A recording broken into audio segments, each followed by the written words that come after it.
see the cameras.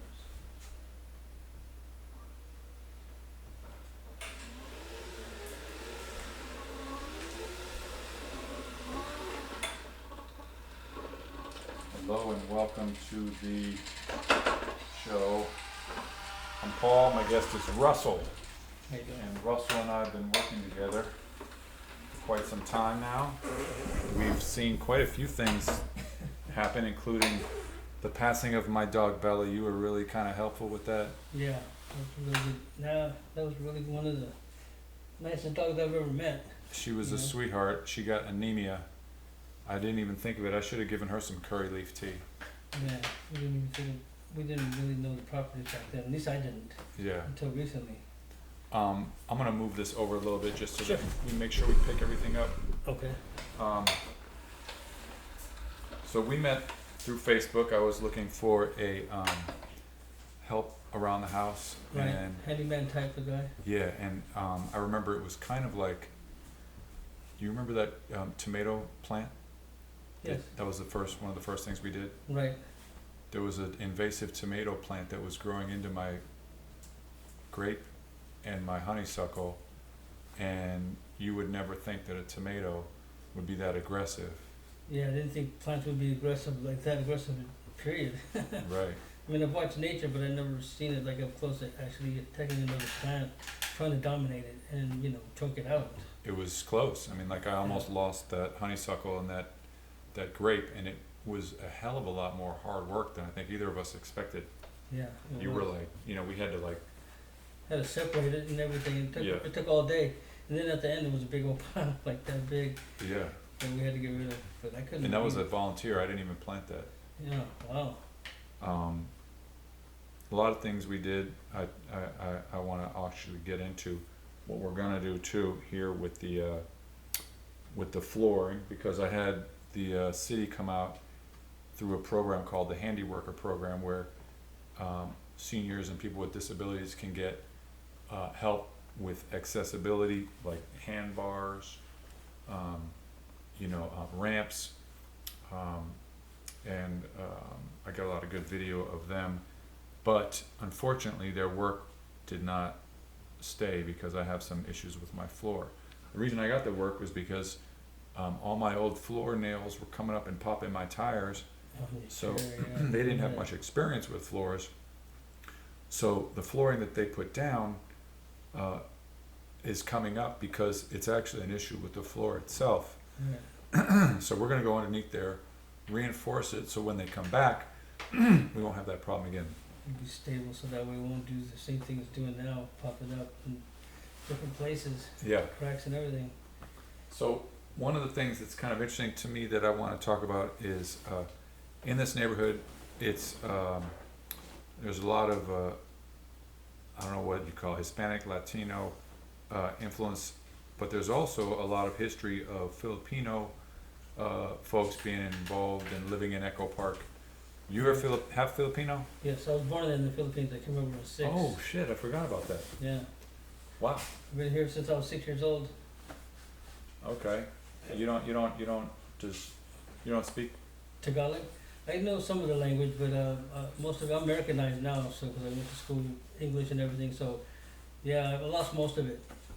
I still know little phrases here and there and have a slight conversation, but I can't really carry a whole There you go, but Filipino town, I go there once in a while to eat some good Filipino food, some pancit, lumpia, fried rice, chicken adobo, of course. But I was just telling Will about there was a family on this street. Some of the kids grew up in this house yeah, with the kids who grew up in this house playing here, who were Filipino, and it's kind of weird. You don't hear about it, but there's actually a major Filipino presence in the struggle for farm workers' rights that's always talked about right. with like Mexican immigrants, but not Filipino immigrants. That's a part of the history that I think is kind of cool. Hard work. Did your Filipino parents have any kind of like work in the labor movement or any kind of like Not here so much, but in Oxnard, That's they what I did. meant, Yeah, yeah, in right. Oxnard, yeah, they did over there. Actually, I was with Spanish Mexican people who were picking jalapenos. I did Really? that for the summer, and that is really Growing hard up? work. You got to be real fast too. There's a technique and everything. I didn't even know about it, but then they taught me, and I learned how to become real fast. Because the more barrels you turn in per day or buckets, So you're paid by the day, yeah, by the, I mean, by the, by the bucket, yeah, each bucket. Back then, I was barely 20-something years old. I'm 54 now, and it was like each one was like $5, but it took you like an hour. It could take you an hour if you didn't know what you're doing. But if you know what you're doing, you can do one in 15, 20 minutes once you learn the technique. But you gotta constantly keep moving. wow. Yeah. That must be kind of grueling and hot too. Oh yeah, it was. In the summertime. It was. Yeah. I was sweating. The first day I barely made maybe $20 the whole day because I didn't understand it. Yeah. And the next day they started showing me, hey look, okay. And I was like, oh okay. And then I did twice that much, and 3 times, and I got almost as fast as them. But they just moved through it like nothing. Wow. So I wanted to actually ask you, because I'm not from here, I'm always interested with people who move here, what it's like, where they came from, what they think about it here, how they integrate into the community here. You grew up doing a lot of, like near the beach, right, and surfing? Yes, I grew up surfing and skateboarding over in Port Hueneme Beach. Port Hueneme Beach. Yes, that's in Ventura County. So this is curry leaf. We've talked about it. It's a plant that I got lucky enough to come across 20 years ago at a farmer's market. I saw a plant this big, and the guy who was selling them was someone that I had gotten to know because I had just bought a house here, was planting stuff around, Right. had a girlfriend in college who was from India and had always loved Indian food. We would cook together. I learned about some of the Ayurvedic benefits of the spices and stuff from India. This gentleman told me about this plant, and I immediately was like, I think I'm going to invest in that because it was expensive for a little plant. But Right. now, after 20 years, it's now a business that I'm using, and it has a lot of benefits for me because I'm in this wheelchair because of a spinal cord injury. Everybody in a spinal cord injury always has to battle urinary tract infections. Right. A little bit TMI, but it's a major problem, and a lot of the people that I know in my spinal cord injury community are always looking for like supplements for preventative, and this is one of the better ones. In It's fact, all- I got a text from one of the guys today who's looking for Mhm. more. Also has benefits for people who are dealing with issues like diabetes. Correct. You and I share issues with injuries that don't heal as quickly as they should because, for me, I'm always sitting on an injury, a pressure sore, and I don't give it a chance to heal. Right. And I'm pre-diabetic. You're pre-diabetic. Curry leaf is supposed to be extremely beneficial for that, Yes. with insulin regulation and digestive benefits. Hopefully we can give you some curry leaf to keep in your diet and find out, if it feels like it helps. Yeah. Every time you give it to me, I drink it. I make like 4 bottles of it, and that's all I drink. 'Cause I had to give up sodas. I can't drink sodas no more. The sugar alone is a terrible nightmare for a diabetic or pre-diabetic, especially. I'm trying to go preventing to be a diabetic because it's hard to get off of it once you get on it. But the couple that you gave me, I mean, I noticed that I have less pain. I sleep better, and my wounds heal a lot faster. Just because when I get bumps, it scabs up a lot faster and harder. Like almost overnight. Yeah. Without it, it would take the whole day. Okay. Just to harden. So I would have to stay home. I don't want to, But yeah, it healed my 2 of them faster. Now I got like 1 left, but it's like it's being very. Lingering? Yeah. Plus, I still eat sugar once in a while, like a cake or something. Man, I had this crazy experience where I was at a meeting and they had chocolate croissants Oh wow. for free. And I never eat that kind of stuff because I have a cavity that's just like, it's gonna cost me more than $1,000 to get a crown on it. And a molar? Yeah. Oh, okay. Those, but I've had it for like 3 or 4 years, oh wow. and I've just sort of like, It's sort of decaying then. yeah, I Where mean, is it? it's actually not a cavity. The tooth broke off, Okay. the inside, and I can, put my tongue in there, and it's like, if it gets worse, I'm gonna need a root canal, Oof. and that's something I just don't have the money to pay for, and really, like you were talking about with diabetes, I'm just really trying to stave it off. And the other night, I had this chocolate croissant, which I never do because of the fact that it was free, and I couldn't tell that it was chocolate. I thought it was just croissant. Right. And then, but I've noticed that in the day and a half since, my body has had this like joy of like life, of like sugar, like all those enzymes inside that feed off the sugar Right. are controlling my mind and making me crave more sugar It's and addictive. making me feel happy Right. to the point where it reminds me of how I used to feel when I would binge on sugar. Mm. And the whole gut biome, I guess they call it, Yeah. is such a fascinating thing, because we think, I want that sugar. It's really not. It's the enzymes and bacteria that In your body. help your body, that live in your gut, that kind of control your cravings. Yes. And that helps me to remember when I'm trying to make that choice. Do I have that, sugar based power bar or whatever it is? I'm sort of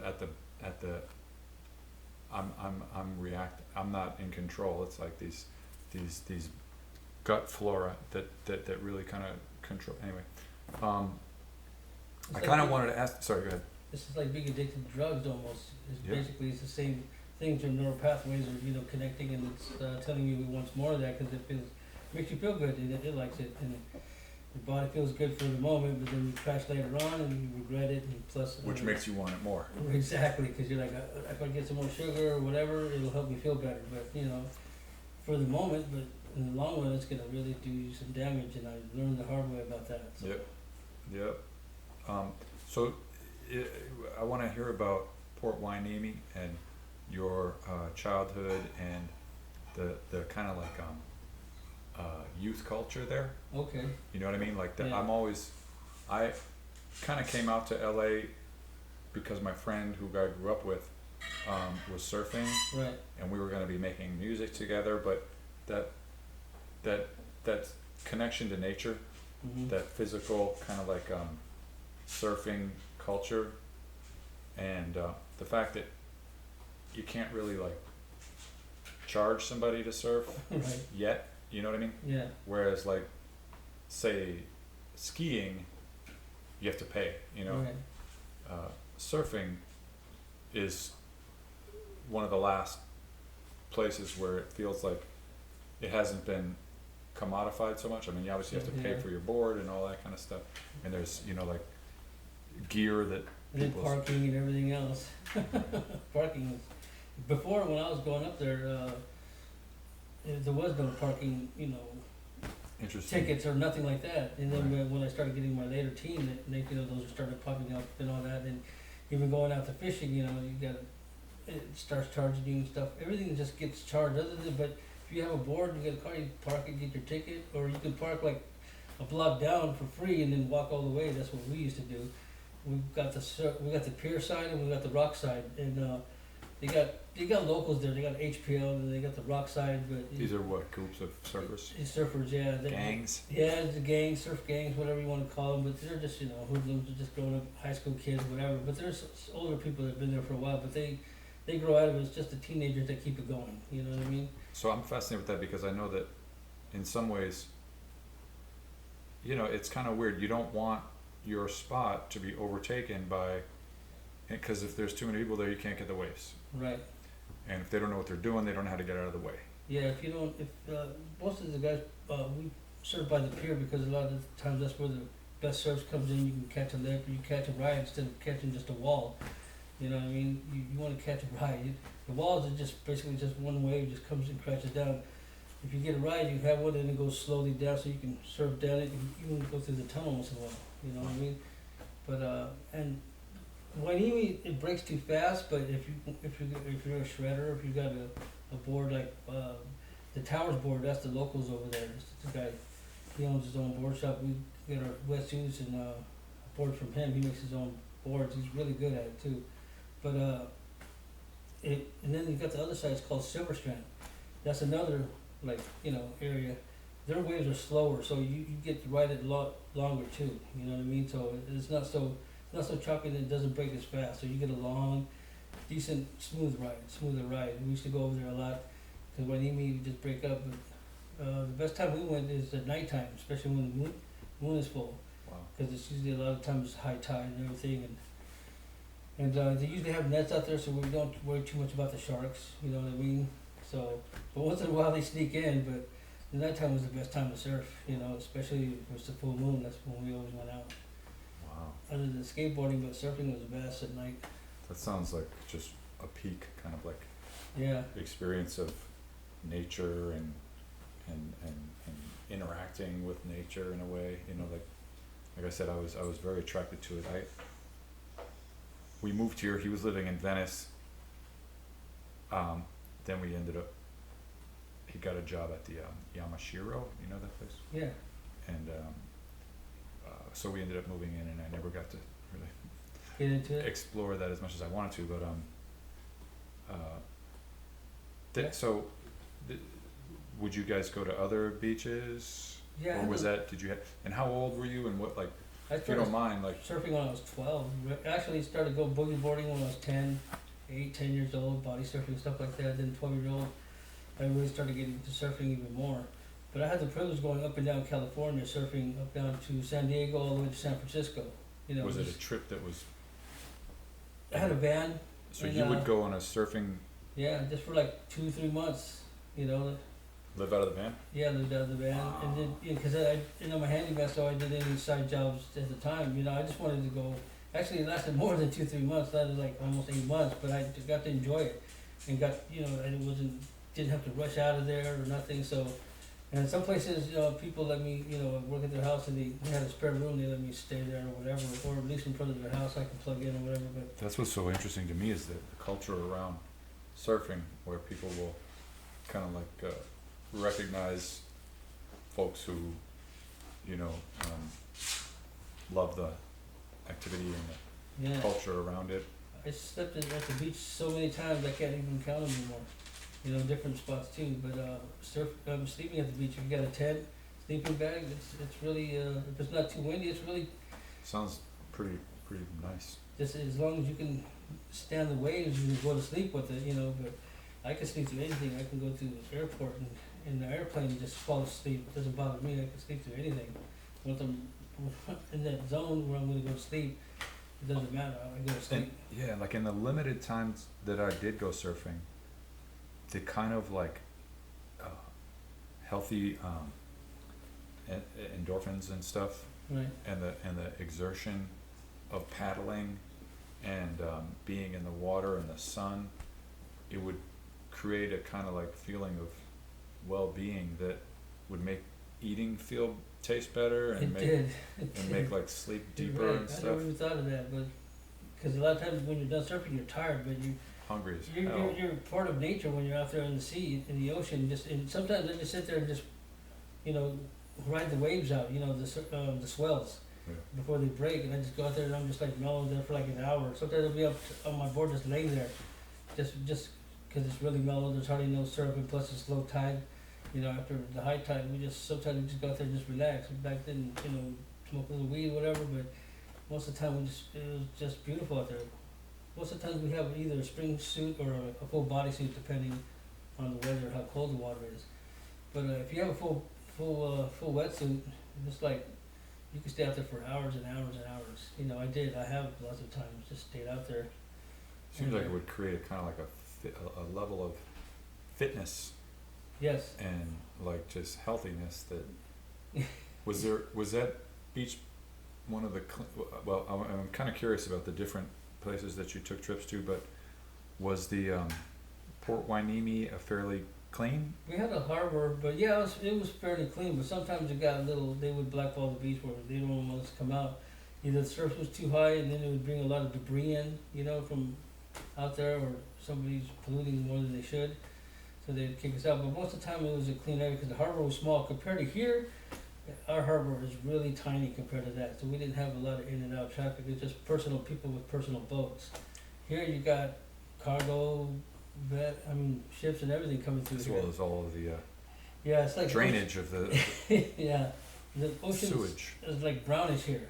Over there, at least it was blue most of the time, bluish. You know what I mean? You can go in the water, open your eyes, you can see a little bit. Yeah. Here, I surfed here and I looked under, it's just can't really see my hand. Right. You know, but What are some of the places just that you surfed up and down the California coast? cleanest one that it was close to I don't mean necessarily the cleanest, but just Just- the different cities and the different maybe a few things about. San Diego was it was actually pretty nice. You know, the water was a little bit warmer because it's down south a little bit more, not that much, but it was a little bit warmer and I like the rides because a lot of the beaches over there, it wasn't really in the weekdays because I was able to be there on the weekdays. It wasn't packed. On the weekends, it's packed. You know, you got tourists, everything else, and then people getting off work. So, just like anywhere else, it got busy. The weekdays are always the best. When everybody's at work, you get to go out there. You practically have it all to yourself. You know, Yeah. And Malibu too. Malibu's beautiful. Malibu Beach, San Francisco Beach over there by the Bay Bridge. You see, there's nice surfs over there. They kept their waters clean most of the time. But I can't remember all the smaller ones. Point Magoo Beach. That's also it's by Oxnard, but it's a Point Magoo base. It's an air base, but they have a beach as well. But their waves are so fast and hard. It's just and they're all walls. They're not rides. So, but most of the places I liked. Malibu was the best. I think Malibu was the best. Makes you think that like the Beach Boys were there was a whole world that they must have been. I mean, can't imagine how nice it must have been back then. Yeah. Just in terms of like less overrun with. Yeah, overcrowded. Right now, a lot of places are overcrowded, but LA is definitely one of the crowdest I've ever been. San Francisco was really crowded as well, of course, because they're compact there too. But especially on the weekends, you can tell by all the bridges they got. All these cars the bridges are always packed with cars coming in and out. Almost any time of the hour you look over there, there's a bunch of cars going in and out. You know, it's just a hustle and bustle city, just like LA. So I have been trying to think about how to structure an interview with you because there's so many things that we have talked about and could talk about, but maybe one of the best ways to do it is just chronologically. So you grew up in the Port Hueneme area, Right. and what about the skateboard scene there? The skateboard scene, I don't know if you've seen that one movie with the skateboarders in the 80s. Dogtown or something? Yeah, Dogtown. I mean, that's when we started really, getting heavy into it. And, but then there was also breakdancing at the same time, and, I was a pop blocker, breakdancer, all that. Back then we used to go against different Really? crews, and we used to go Well, to dance for. You're kind of like bringing up a whole subject that's very interesting. My son goes to a school where they teach dance, Okay. and I miss dancing probably more than anything. Right.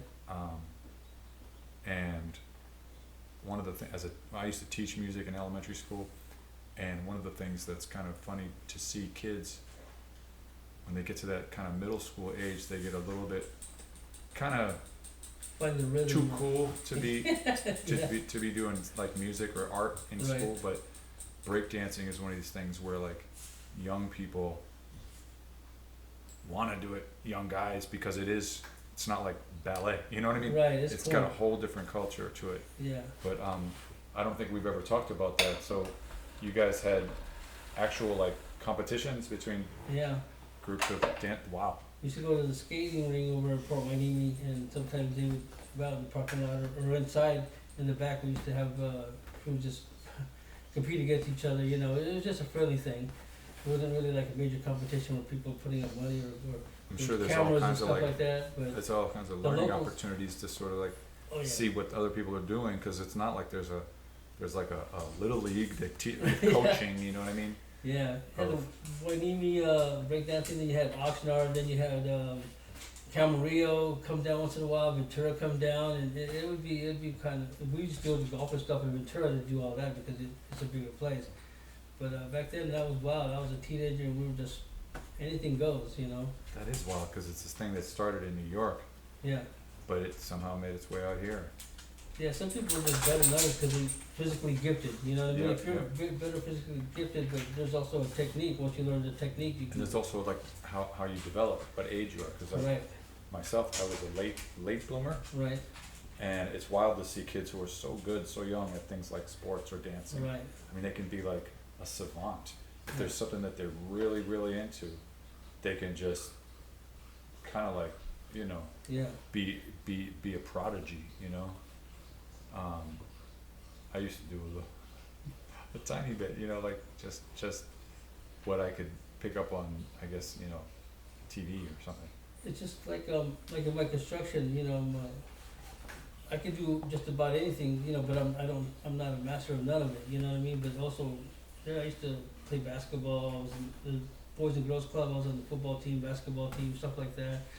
I did a little bit of everything, but I wasn't tall enough, you know, I was just a little short, but I was quick, and I knew how to pass, dribble, and I knew how to throw the ball and catch the ball. I used to be a Yeah. cornerback, wide receiver, and This is so cool, man, because one of the dudes who I interviewed, I had spoken to him about his experience with sports, because my first podcast thing was about sports, but I'm now doing things that are related to local stuff, right, and I just connected with him about the football experience and the way that the rules are changing, and I did this dumb thing, which was to try to hit people with my helmet a lot, oh yeah, you know, and so that's how we kind of first bonded. But he had amazing stories about the little pee-wee football type of stuff that he had growing up, and how he pretty much trashed himself before he even got into high school, right, as far as, and he was an early you know, developing kid, so he had been one of the bigger kids, and then he was one of the smaller kids when he got to high school. yeah, But did you guys have little leagues, like pee-wee stuff? yeah. We had like junior, when I was in junior high, we had teams, especially the Boys and Girls Club. I used to go there after school, so I never had any of that. I stayed out of trouble that way. But they said they had football, and they saw me play basketball a lot, you know, with people out there or by myself, and they said, hey, you want to play football? Then they asked me for the basketball team. It was just something fun. But I was playing football before I even went to boys. Like, I was 8, 9, 10 years old. We used to play street football. That's what I was gonna say. Yeah. That's how we played, you know, down our street. You know, you catch the ball and you scrape your knee a lot All of times. throwing, no running, right? Yeah, so no running. That's what's so funny is Yeah. that it's all changing back now, because they've been smart about how they create the rules Right. so that there's more passing. We play two-head touch football Yeah. on the street, but you know, once in a while I get shoved a little too hard. Yep. By the Just get way, excited. That's all. so our buddy Will here is living the dream. He's gonna go back to his junior year of college, Right and he on. plays tight end. So he's still in that thing that it's impossible to communicate that, like, it's over for us, you know what I mean? Like, Right. that's a thing that's,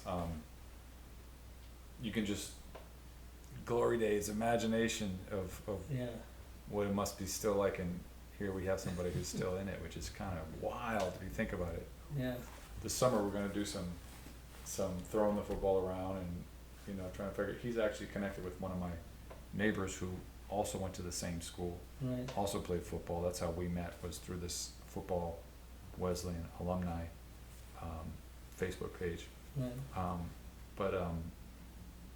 So also I think it's kind of going to be neat to try to see if the Dodgers can get more involved in the community, because some of my neighbors here are old enough that they used to be able to get coaching Mm. from the Dodgers here, just by going, they would let them come in to the Dodger Stadium, Right. and famous, kind of now legendary guys would just be available, Wow. and some of them made it up to like minor leagues, not quite Right. big leagues, but hopefully we'll get a chance to kind of like talk to them, see about having them help build a bridge to kids now, cause one of the things that I'm trying to work on with the neighborhood council is like, these schoolyards, where I used to play when I was a kid, are fenced off, they're locked, you can't even go in there.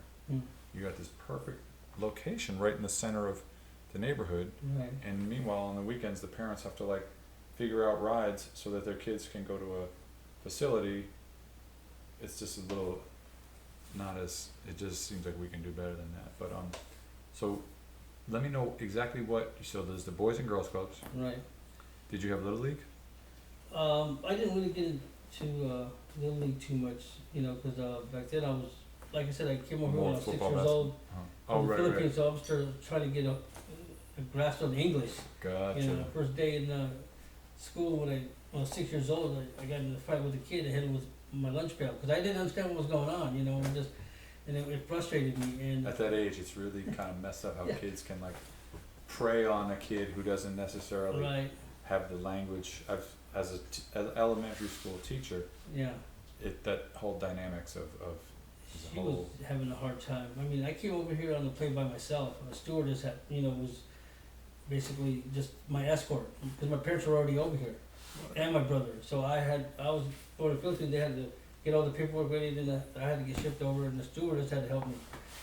Poor stewardess, I ended up throwing up on her. I didn't mean to, but I was just 6 years old. I didn't know, you know. was it sort of an anxiety thing or just a It was digestive- jet lag, whatever you want to call it, Yeah. because that's a long ride for a 6-year-old by himself. Wow, I never From the thought about Philippines that. all the way here. I mean, we had to That's stop the by other side Hawaii, of the then globe. and then they're just the stewards escorted me, tell me where I'm supposed to go, where to sit, where to eat, and stuff like that. I'm just like, and I can't understand a word she's saying, you know, 'cause she don't speak Tagalog. I don't speak Right. English yet, so you know. But she just gestured, and I got the understanding and how to use the restroom and everything. Where to use it. I was scared because it's Yeah. like big old plane, and I'm up in the air, and What I'm was- looking out the window, I'm like, where am I? What am I doing? Jesus.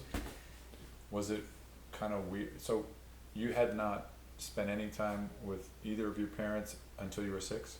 Yes. Well, my mom. I mean, I was a baby. Visit, right. Yeah, and then when I was like She lived here? 2, she went over to came to Oh. America because she married my dad, but he Oh. was a Vietnam War type thing. Okay. You know, so once he got done with the Vietnam War, mom went over there because he bought a ticket for her, and she went over there, and because they got married already. So, but she had to get the money together to get me sent over. You know, they didn't have the money at the time. You know, because that's even back then it's expensive for the Philippines to there. So 6 years old, you had to get to know your brother and your father and your mother. Yeah, Wow, that's an adjustment. that was totally. And get with elementary school. Yeah, talking about a total 180, it's like, you know, I was just barely starting school over in the Philippines, Yeah. and then I come over here, and I was just like overwhelmed, you know, but I learned pretty fast. By the time the next year, Father, I already almost had the grasp of English, and I was already, you know, catching up pretty quick. But it was still the first few months, I couldn't understand anything. But It's a very tender age. yeah, very developing age right there, where you learn quicker, you know, you get left behind, you know, so I had no choice. What was the school like? Was it a decent school? It was Kamala School, that's where I started going to school in my kindergarten, and Or then, was it like like the school was okay? yeah, the school was actually, it was pretty good. I mean, it was clean. I mean, it's just like any regular school, but back then it wasn't overcrowded either. There wasn't a bunch of, you know, the So teachers. that's kind of what I'm interested in, is like the way in which public schools changed. Yeah, now that, Because we're exactly the same age almost. right, When I was going to school, it was during the busing situation. right, So there was a lot of turmoil, but that time it was also a very kind of like hippie, kind of hopeful, right. fun. Everybody 70s, was just like, 80s. yeah, everybody was like, I don't want to say, how do I say it? Every place is very unique and different, but as far as like people getting along, depends on what part of the city you were in. Right, But where I was, there was a certain kind of openness to diversity, mhm, and in public schools, even though it may not have been like super competitive, high performing academic, there was a certain era of open, kind of friendly, hopeful integration. Right. What is it? How would you describe the schools where you were? Because I'm sure that part of, well, I'm not sure, but I'm gathering that like there was changes in terms of the demographics in the schools, or Right. I mean, try to like, if you can go back there, and had it been more of like a white Yeah, it was integrating, kind of changing? It was mostly white dominated. Yeah. But I mean, we were by the base. It's called CBC base. It's a Navy base. So they already had people coming in from different countries because they married and so forth. But it was like a melting pot. At first, I was the only Filipino until I would reach like 4th grade, and then there was another. It was Filipino. He was like Vietnamese or something. But then as the years progressed, by junior high, it was mostly all integrated already. You have blacks. That's an amazing short amount of time for such a big change. Yeah, so from kindergarten, and by the time I was 5th, it was almost fully integrated. There was blacks there, white, Asians of all kinds, and Indian people. I mean, everybody. You can think of it. And they started integrating. And there wasn't a lot. It was still mostly white dominated, but each class had 2 or 3, different races besides white. And what about the culture? Like, I can imagine that, like, it was a culture shock. Well, to some of them. I'm kind of wondering whether like the popular culture of music and breakdancing and whatnot were a thing that also brought in the influence of, like, obviously, rap music was becoming First early. it was heavy metal, Okay. Metallica, AC/DC and stuff. That's what I used to listen to in the I was a beginning. classic I was rock rocking out, kid. Yeah. Aerosmith, all that. Yeah, Even I used to love Blondie. Fleetwood Mac. Hell yeah. I used to have the album and everything. When I was growing up, I used to love that Fleetwood Mac. I still remember songs, Beatles, of course, and all that. Yeah. And then Run DMC started coming in, in the '80s, and Michael Jackson and everything else, and then we started getting into that. So, and then breakdancing came in, and then all of a sudden we got DJs, and it just progressed, But you still have, like me, I like to listen to rap, I like to listen to heavy metal, rock. I mean, even classical. Yeah. Because I used to. No, I think that like grounding in classic rock. Right. And it's something I don't know how kids who grow up these days without that. Right. Even things that you don't even really remember, like Steely Dan, Wow. I went to a concert because my friend was doing sound for Dr. John, and I don't know if you know him. I didn't know him, but when I heard all of his songs, I was like, kind of like when you smell something that you know from your childhood. It was like all of this music that I had not even remembered was a big part of my kind of musical palette. Radio changing, obviously, we now have, but back then, at least in Boston, there was a really good radio scene, WBCN,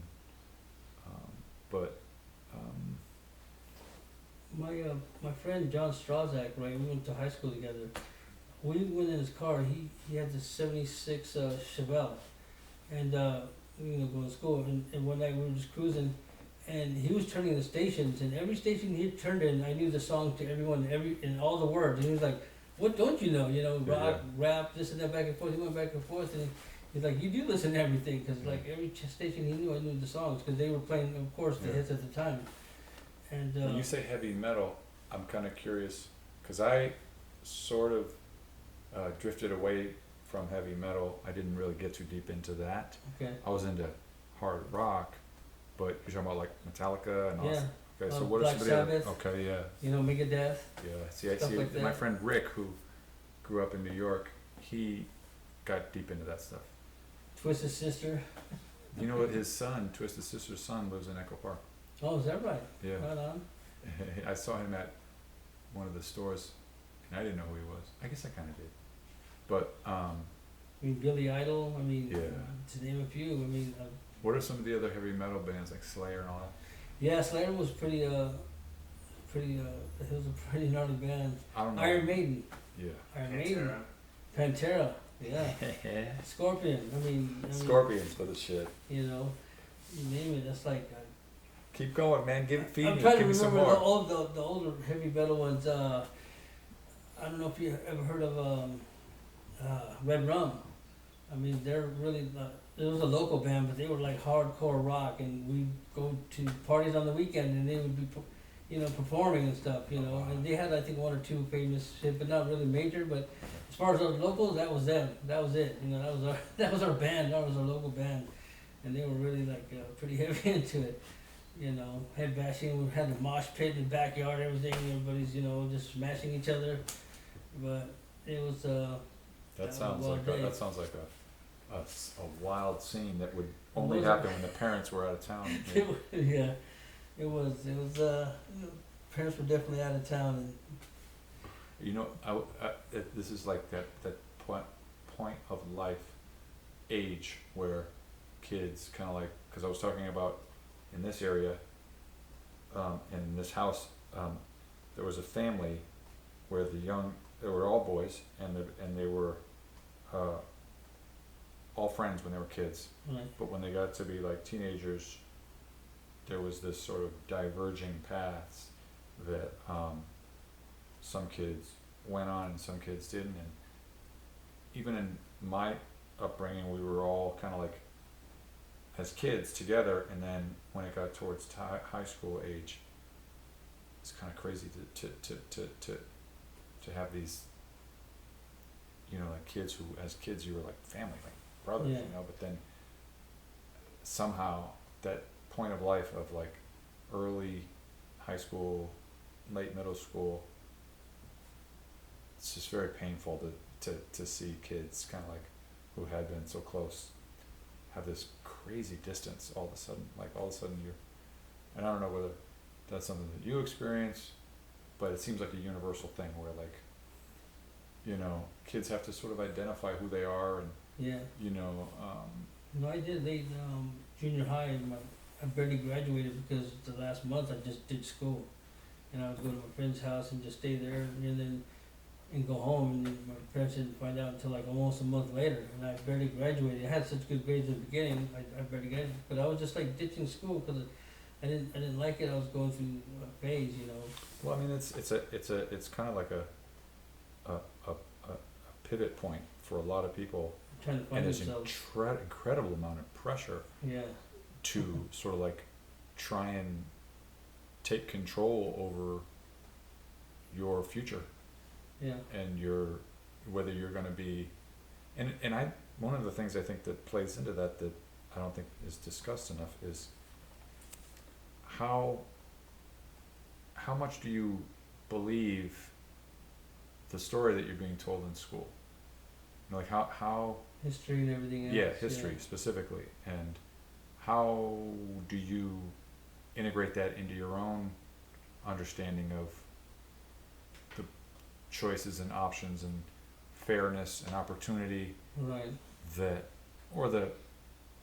like I sort of have this sense that I didn't really believe what I was being told in history, Right. and so there are certain concepts that I just sort of like didn't absorb, basic stuff, Right. like related to history and whatnot, that like I never even really knew what what's the word, they talk about Jim Crow and Yeah. what the fuck, and also like even the whole idea of Reconstruction, Right.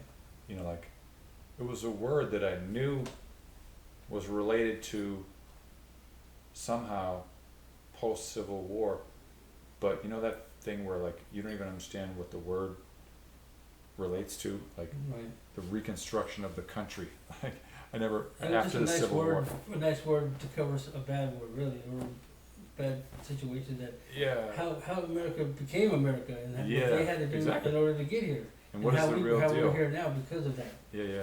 and we're part of it in a way because we're And living. you're living and going to school alongside Yeah, people and whose you're families learning had. things that you're like, wait a minute, what happened? Why did that have to Yeah. happen? And then the Indians, you learn about the Indians and everything else, and your Yeah. mind just starts exploding. And you're like, oh my gosh, wait a minute, am I part of that? Did And I do something? there's all this like glory Yeah, being heaped upon this story, which is like brutally fucking savage, you know, like total It was. Holocaust type stuff, you know. Meanwhile, it's like, you know, all about celebration and 4th of July, everything else. Thanksgiving, Thanksgiving. you know, even just Christmas, you know, religion. And even then, we when we're reading it, we don't fully understand it yet until we become adults and we really watch, You see what's get happening. in depth into it and how America became America. You're just like, whoa. Yeah. I'm glad I didn't know that when I was a teenager. I mean, In a fully way- understood it. 'Cause In I a would've way, been- and in a way, I feel like there's all this frustration on the part of grown-ups and older people now with the younger generation, and what I react to that like is, I think that a lot of the older generation doesn't relate to how kids these days know more Mhm. at an earlier age about the history. Yeah, they can get information off their phone now like nothing if they Yeah. really want to get in depth. But to us, I mean, I felt this way. I felt like sins of the father, in a way I felt. You know what I mean? Well, your experience specifically is very interesting because your dad was a military veteran. Yeah, he was in the Vietnam War. He was a sergeant in the helicopters. You know, You've told me a little bit about that, but I don't even know whether you know if he's told you about what his experience must have been like, because it sounds like it was some of the gnarliest stuff you can even imagine. he started to at first. He told me how when he was in the helicopter, he used to pick up the wounded and bring them back. And he saw helicopters shot in front of him and behind him go down, and he got shot at and barely escaped a few times or whatever from getting, you know. But he's seen a lot of deaths because he had to pull these guys in. People were missing arms, legs, whatever. You know, he's a medevac. Yeah, oh my You God. know, so he had to deal with all that, and he at first he started talking about it, then he just closed off because it's like it brought back so many memories. It's just like I could see the glaze in his eyes, just like Yeah. remembering everything, and then he didn't want to remember it no more. Yeah. So he stopped talking about it. He goes, "Don't ask me about it anymore." I was like, "Okay, you know." And I'm a teenager. That's I'm not, real PTSD. yeah, and it was. I think even nowadays there's PTSD that you can get from things that don't have to be like that, but that's several levels more than what I we didn't think of as PTSD. understand what that was, and I didn't understand what he was going through. I mean, he was a chain smoker, 4 or 5 packs a day. He was a non-stop smoker, one in his hand or one in the ashtray. There was always a cigarette burning in the car when he's driving. Always a So, cigarette burning, no How matter many what. how many cigarettes are in one pack? 20. So you're talking about 80 to 100 cigarettes a day. Yeah, yeah. Well, that's when he got real bad. He Cigarettes. smoked about 3 packs, like 60 a day. That's Okay. a lot. I mean, cigarettes, I don't smoke, but I have smoked. They definitely can calm you down, Yeah. and they can regulate your stress. Well, I asked him about that. He said it also keeps his hands busy. Right. You know what I mean? So that way he doesn't have to think about it. He's thinking about the cigarette. Right. He's always thinking about it's burning. Don't burn the house down. Don't burn the Right. car down. So he always try to keep his mind That's focused on interesting. that Wow. instead of, because if he didn't, he would Yeah. reiterate back to. At least he said that keeps my mind busy, always thinking about that, so I don't burn nothing. Yeah. So he just wanted to up. That was basically weird. He wasn't smoking because later on he did. He liked to smoke, the feel of it in his lungs, but it was nothing but black tar when he passed away. His So, lungs were black. Did he? Totally. He didn't die of emphysema or anything, did he? No, he died of. To be honest, I'm not sure. There's so many other medical conditions that may not be directly lung, but that come from. I mean, and then there's all the actually, mental. he had a heart attack. Yes. Okay. So he died of that because smoking does a lot to your lungs, and your lungs need your heart and everything else, and it's just too much. And finally, How old gave was he up. when he died? 62. Hmm. 62. And you're Okay. 54, I'm 54. and you don't smoke. No, I don't. Yeah. I quit like 15, 17 years ago. So you used to smoke. I used to Cigarettes. smoke a pack a day at least. Wow. But I didn't just smoke. I smoked non-filters, Camels, Whoa. or Buglers. I used to roll my own cigarettes. Yeah. After a while, I was like a human rolling machine. I could just Yeah. do it in 1 second.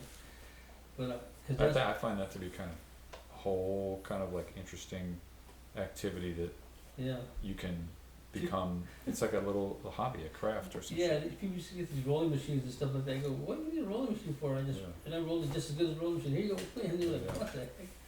But but that was the only thing that hit my lungs that I could feel. Because if I had a filter in it, I'd rip the filter off and just smoke it without the Yeah. filter. Because after a while, it's just like I'm glad I quit smoking because it was catching up to me. Before that, I used to chew.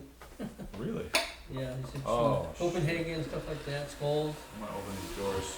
Yeah, This is it's so, nice outside. this is such good stuff that I'm like, I'm hungry and I'm tired and I wanna get stuff done, but this is quite exactly what I was hoping we could talk about. Would you mind Will opening that door maybe? Get across where you're scrolling. It's just when you're growing up, I mean, you have a choice. My mom and dad got separated when I was 12, so I ended up living with my dad. And my younger brother lived with my mom. My dad was an alcoholic. So after work, he would go to the bar. So I'd be home all night until he didn't get home till 10 o'clock or 11 o'clock at night. So the house would be all mine all day. So I'd go to school, come home. You know, he'd call and check up on me. He goes, yeah, you know where I'll be. He was always at the bar. It was called, I forgot the name of the bar. It's been so long, but he had a couple of famous bars in Oxnard that he'd go to. One was right down the street. I can walk 5 minutes to it, you know what I mean? And I used to often go over there when I had to tell him to give me some money so I can buy some dinner, you know, and I would have to learn how to feed myself, because he wasn't really much of a cook. I mean, he'd boil beans and that was it, that's his cooking. Once in a while he did a meatloaf once a month, but other than that, I had to feed myself, so he would try to keep the fridge stocked, but, you know, most of the times after work, he would go to the bar and come home 11, 12 o'clock at night sometimes, and then wake up the next morning to go to work. He did that every day like a machine. I don't know how he did it. And he did houses. He worked at Point Magoo Base actually. Oh. Yeah, he was like a supervisor at a warehouse, and they fixed missile parts and stuff like that, electronics. He was supervisor of this whole warehouse. Because when summer school came around, he didn't give me a history. He used to take me to work, and I used to go around, you know, seeing what he did and his employers and people under him, what they did, you know, fixing just all these electronic parts, like missiles, components to a helicopter or whatever, you know, they were like, fix a guy for anything electronics or anything that needed to be fixed, so. And it was interesting, they had different kind of monitors, so they, you know, how they were doing it right, and it was done at, you know, the polarity was right or whatever, you know, and I learned a little bit about it. And that's what really got me interested in electronics, you know. His work was really fascinating. I mean, they'd go to in the back, and then they'd have their name, and there would be a part there, you know, and that's what their duty is, and they have a certain time to fix it and so forth and so on. But that's what they were expertise at, you know, certain part of the whatever it was. That's a big employment job. Feel like I know people who there's a lot of work in that. That was job security for him, but he was good at it. And besides smoking cigarettes, that was his love right there. Dad was into computers. Before Apple came out, he was Texas Instrument. He had a Texas Instrument computer, and he would program it, because he learned programming where his work at, and he started teaching me that. And I mean, before even Apple even came out with their little computer, I was on Texas Instrument, and he was teaching me how to do programming. It would be like 20 rows of programming, you know, numbers and letters, and he'd be done, and all it did was just have a guy walking across, a stick figure walking across the screen. But it took that much programming just to do that back then. You know what I mean? That's what's so wild about AI right now. Yeah. Oh, AI, quantum. Ooh, let's leave that one for later, because I want to kind of try to maintain a certain chronological sense. I remember you telling me that he also did some like house flipping? Yes, that's how I got into construction too. When I was 16, one day he was like, "You want to make some extra money?" And he had a friend. He was a contractor. I mean, a real genuine, certified everything. And he would go build houses. Like, person would have a house, but they wanted like a barn or another extra house in the back, or add on to their house. So I worked with him for a few years. You know, from foundation to roofing. He taught me everything. That was when I was like 16 to 21, and that's all I did. And then my dad would buy houses in other states, you know, flip them. Like when flipping wasn't really like some of the TV shows now. Back then, this is when it was really just getting into it. But he would go buy a house over there for $10,000. Back then it was, you know, talking about St. Louis or whatever. I'd go over there, fix it up in about a month. So, and then he'd give me a month, and I'd live over there or whatever. And then when it's done, you know, he would make a profit. you know, like $10,000, $20,000 profit, whatever. So we bought it for 10, sold it for 30, and so forth. You know, but even the materials, but he was smart enough to know not to buy one that had too much work that needed to be done. Right, or the Just type the of work basics, that's too yeah. hard, yeah. If it was that type of work, he would call his friend who was a contractor, and we both worked on it together. But yeah, he was flipping houses before it was famous. You know, he was doing it. He had two houses, one in Wyoming and one in Oxnard. They're basically neighbors. It's like I can walk 5 minutes to the next block and it'd be Wyoming or Oxnard back and forth. That's where the line. But he had two houses, and he was renting. The first one we lived in was Popular. That's where I mainly grew up at. Then one in Fort Wyoming, it was one on Fifth Place, and that was also a house, and we got fixed that up, and he rented the first one out and everything, and that way we lived in the other one. But So, did they, were your parents together or they divorced? they were divorced. That's how I was 12 years old. Isn't that amazing? It seems like everybody my age, their parents were divorced. Like everybody. I grew up on a street and there was only one family, and that was like maybe 12 or 15 families, and there was only one family that wasn't divorced. Yeah, there was. It was like a thing that happened in that, it was like a fad almost, that's not the especially in right word, 80s, but, yeah. yeah. I've never been married, Yeah. not even once. That part of the But you do reason have is that kids. I do have kids from two different women. Okay, No, let's, without getting into too much detail, how old are the kids? And, I guess that will tell us how old you were when they were born. I was like 21 when I had my first boy. His name was Mario Okay. Padilla. He lives up in Oregon right now. I Okay, believe he works for UPS. I haven't seen him for many years, but I drove up there and visited him for the weekend. And I haven't seen him since he was a baby, you know, because I was away for a while. But he was doing good now. I mean, but my second son, he was born 2 years after that. His name is Michael, and he's kind of following in the same path that I did before I finally got out of the knucklehead stage. But he's he's a tagger and all that now, okay. so he's getting into trouble. And how old is he? He's 26 now. Okay. So you're 54, he's 26, You know, and that's the only two you got? yeah. Mario's 28. 28 and 26, cool.